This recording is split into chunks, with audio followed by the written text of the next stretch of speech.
Will you pray with me, please? Holy God, give us the love and care to be your people during this time and in this place.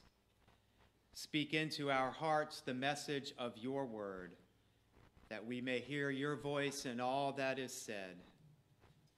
Quiet our minds, comfort our souls, and inhabit our hearts so that all that we hear, all that we say, all that we do comes from our trust and our understanding of your presence in our lives. We pray for these and all things in that most holy name of Jesus. Amen.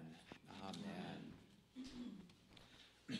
Well, today is the first Sunday of Advent. And every year it seems that we have to relearn what Advent is all about, because it's easy to forget.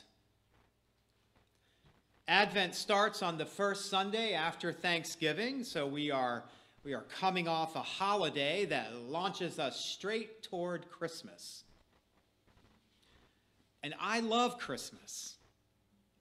I love the decorations, I love the smells, I love our Christmas Eve service. It's one of my favorites.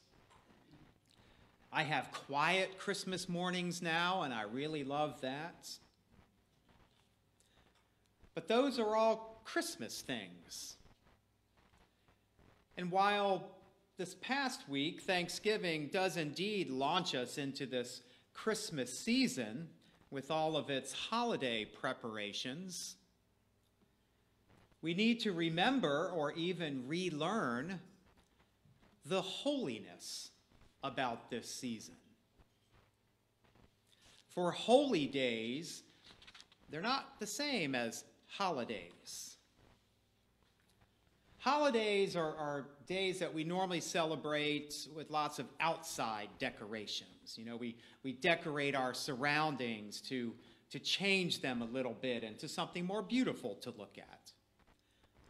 And that's a wonderful thing. I mean, I'm loving how all of this is looking already, and we are not even halfway done yet. Holy days, however, and holy seasons are more about what happens on the inside, our interior worlds, those changes that come into our lives and do not go away when holidays end. You know, when it comes to holidays, we know we have to pack up all the decorations, put them away in their boxes, and then wait another year to unpack them all again. Holy days, however, are not meant to be packed up. They are meant to go on forever because they are meant to change us forever. And that sounds really beautiful and wonderful, something that actually should be wrapped up in gold and silver paper with glittering bows to give us a foretaste of what's inside. But that's not actually how today begins. That's not how this whole holy season of Advent begins. Did you notice how we were introduced to Advent this morning? It's hard not to notice, for we had a long gospel reading, one filled with words of foreboding and fear and shaking of the earth's foundations. You know, blood moons and roaring seas, images that can leave us wondering, are these terrible images the ones that are eventually going to lead to peaceful images of manger scenes and starlit skies? When we do pay attention to these things, like today, then it becomes a little easier to realize, just how unusual the time of Advent actually is. For Advent, it's not just 4 glorious weeks before Christmas. Advent it's a time of disruption in our lives.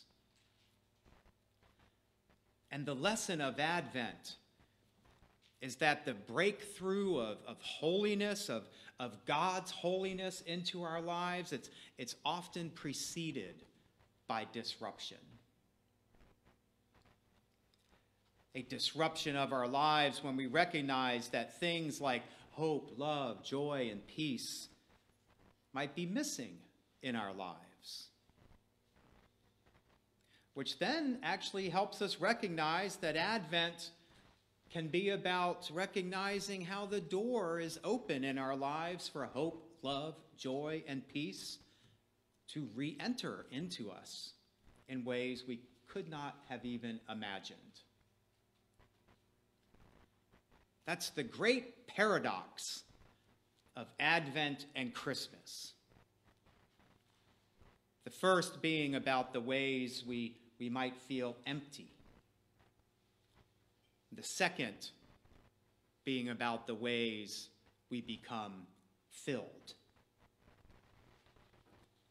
The first being about recognizing the world we live in as it really is. The second being about looking forward to a world as it really should be. We at MCC, the Universal Fellowship of Metropolitan Community Churches, we have always lived with this paradox. The disappearance of hope that then provides room for fulfillment. For we have always remembered that nestled inside of Advent is a time in our history when hope actually left us. And that was the time of AIDS.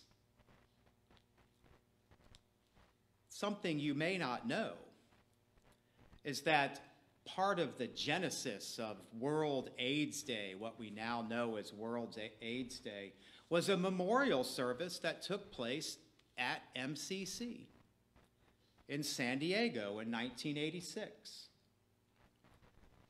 That was called the International AIDS Vigil of Prayer, which they held for several years, and all sorts of people came to join in that, and later this annual vigil helped evolve into what the United Nations now calls World AIDS Day.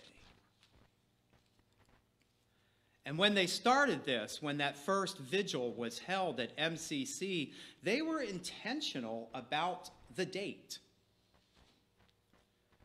They were intentional about disrupting the Christmas holiday season with the recognition of the way the world really was. The world that Jesus was born into. A world that we are born into. A world that constantly needs reminders that there really is holiness around us. They knew they needed to do this, refocus on what is holy, because they were, for the most part, clergy. So they knew about this first Sunday of Advent and this message of foreboding and fear and end of the world and worlds crashing down around us. They knew Jesus' words about how just when everything seemed like it was going to sink into the roaring sea, that hope would one day be restored again. And they knew that this could be something very hard to believe in. That the world as it was made it hard to believe in. And that belief itself did not immediately change the world. but that a lack of belief would certainly doom it. They understood the prophecies of old, the ones we still use, but perhaps forget their original meaning. The favorite Christmas time prophet, Isaiah, who gets mentioned all the time, quoted from all the time during Christmas, the one who said, "The people who have walked in darkness have seen a great light." Isaiah lived and spoke those words 700 years before the birth of Jesus. Yet he knew that the people walking in darkness needed to still have hope and faith and belief. And so he told them about it. He told them that when calamity struck, it was hope and faith and belief that would keep them alive, even while they walked around so much death and darkness in their lives. When the calamity of AIDS came upon us, it looked like the end of the world for many of us. For death and darkness certainly covered our land. I think everyone here is old enough to remember those times. The beginning of the time of AIDS, when our worlds of joy and happiness were disrupted. The beginning of the end of the lives of so many of our loved ones, our sisters, our brothers, our lovers, our friends. Names of people we hope we remember and actually never forget. You know, we have this AIDS quilt hanging in our sanctuary this year, and the one we have this year, it's very, very special. For some of the panels are from MCC. If you look at the top, that whole section is from MCC Washington, D.C., my first MCC church. Look at all the names. Over to the right are some clergy members who died. There's only 4 listed there, but you know, MCC lost nearly half of its male clergy to AIDS, which is why ever since MCC has largely been a female-led denomination, something still unique in the world. When AIDS came upon the land, the people who started this intentional time of remembering knew that hope must not die, as hard as it was to get that message across. I was talking with someone yesterday when we were hanging the quilt, and he told of how his best friend died when that friend was only 25 years old.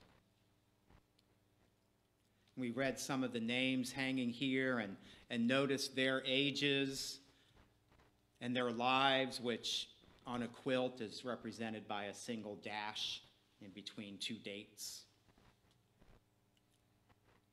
When we look at the quilt, we can see faces sewn into it, beautiful faces that beamed from beautiful souls that walked amongst us at one time.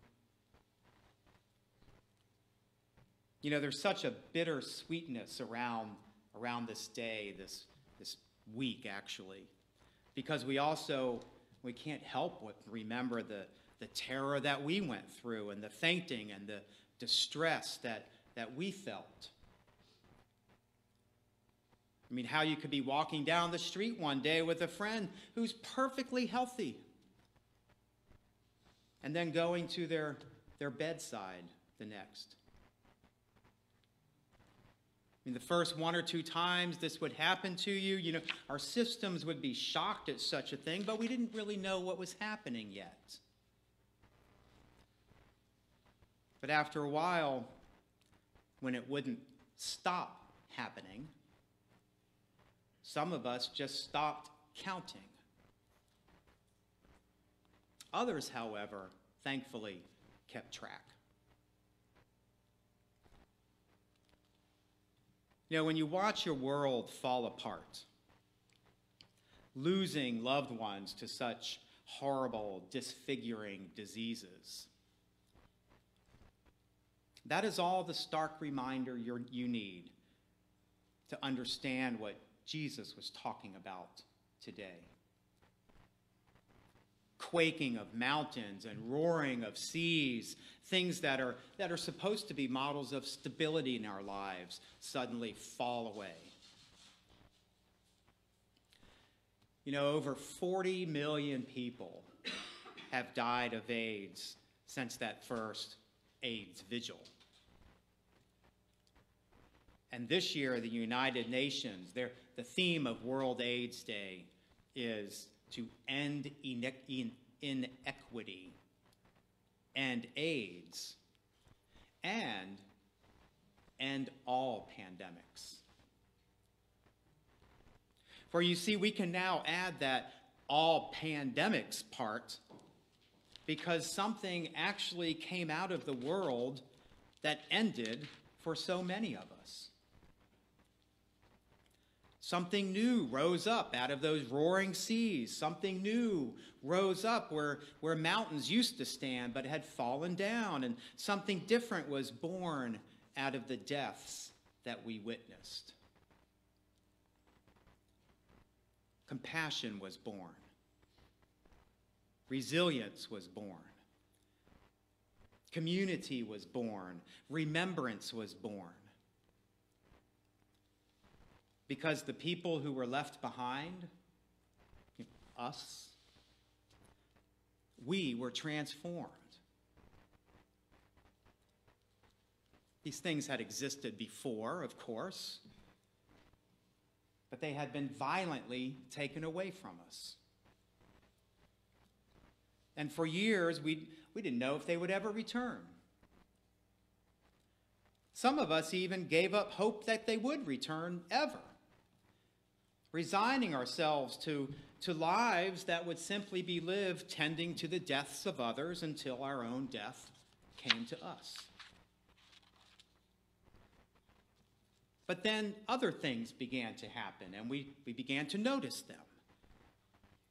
I mean, the heavens began to shake, and the world started to show signs of life again, lives that were nurtured by those who leapt into action. Lives cared for by those whose compassion flowed out of them, perhaps like never before. Lives defended by those who suddenly were demanding justice for people who had been tossed away. And lives resurrected by God, who always hears the cries of his people, sees the actions of the righteous, and sends light into the darkness. All of those who have died from AIDS were God's holy children, to be remembered and celebrated during the holy days of Advent. A season we not only remember the first time hope, love, joy, and peace broke through the darkness of our world, but the future time when hope, love, joy, and peace will reign forever in our world. We believe that God planted MCC in the world so that we would be here and ready to support those who suffered from AIDS. It's part of our narrative. Because that happened at a time when the rest of the world ignored that suffering.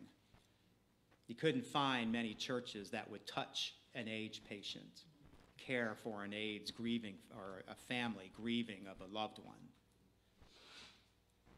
A lot of them even called it God's retribution upon us. It's now said that the strength and compassion that we were able to show and gather round will be the ones to help save the rest of the world.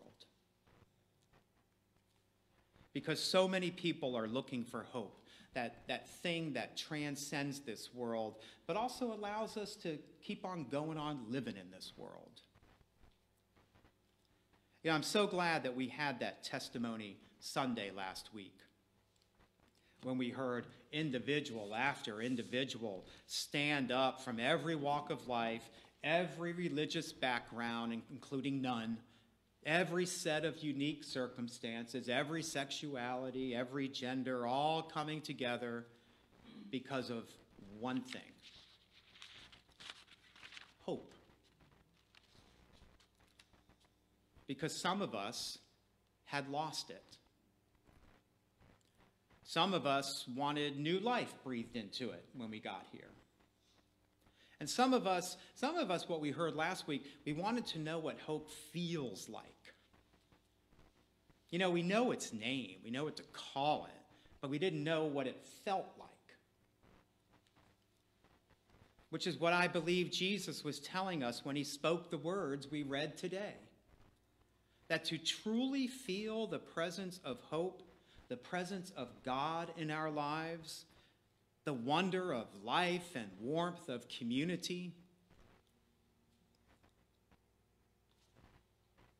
that sometimes we need to learn how to die in order to know what it feels like to live.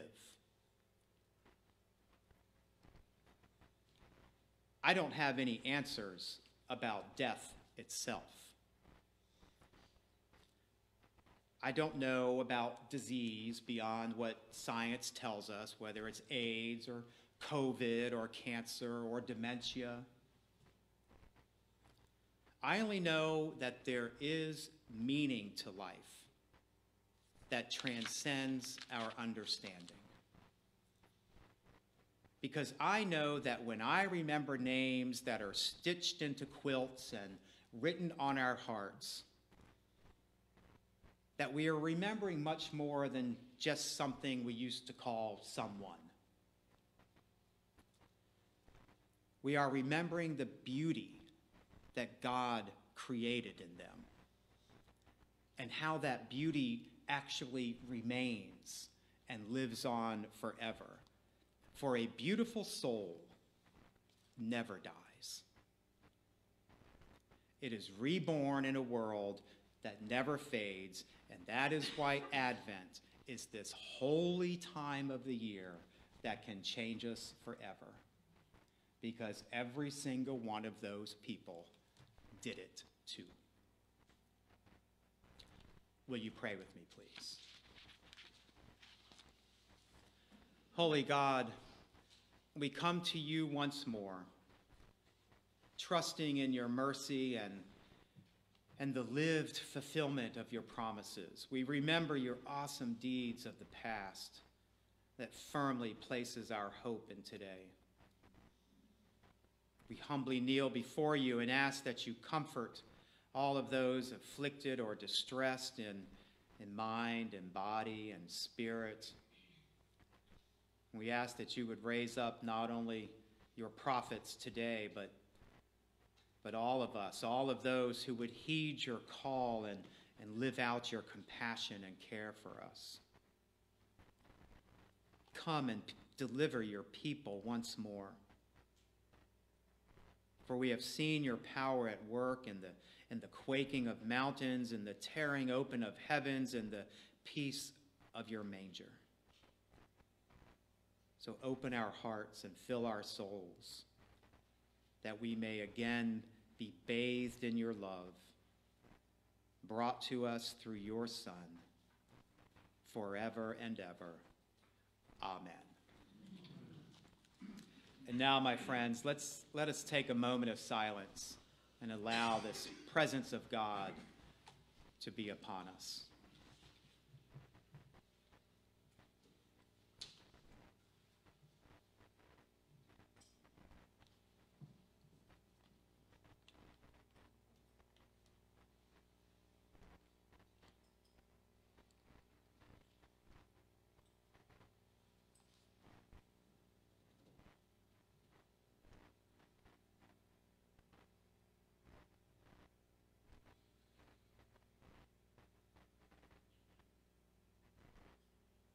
Amen.